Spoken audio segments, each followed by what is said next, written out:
పోలీసులకు కంప్లైంట్ చేసి తన అఫీషియల్ ట్విట్టర్లో ఇది డీప్ ఫేక్ వీడియో, నా మీద ఉద్దేశపూర్వకంగా దీనిని చేసి వదిలారు, దీని వెనుక వైసీపీ వాళ్ళ హస్తం ఉంది అని పోలీస్ కంప్లైంట్ ఇచ్చినట్టుగా ఆయన ప్రకటించినారు.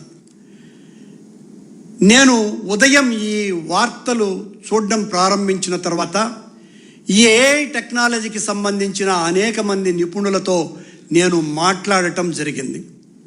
వాళ్ళు ఇది అసలు సిస్సలు నిజమైన వీడియో, నిజమైన ఫోటోలు, ఇందులో ఎక్కడా కూడా ఏఐ టెక్నాలజీని వాడనే లేదు అని వాళ్ళు చెప్పిన తర్వాత, అది నిర్ధారించుకున్న తర్వాత బిఆర్ నాయుడు గారు, మీలో కించిత్తన్నా దైవభక్తి ఉంటే, కించిత్తన్నా నైతిక విలువలు ఉంటే ఈ సంఘటన జరిగిన తర్వాత మౌనంగా మీ పదవికి రాజీనామా చేసి ఉండాలి.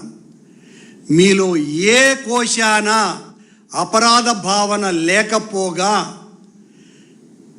మీరు చేసినటువంటి అనైతిక చర్య బయటికి వచ్చినందుకు వైఎస్ఆర్ కాంగ్రెస్ పార్టీ మీద ఆ ఆరోపణ రుద్ది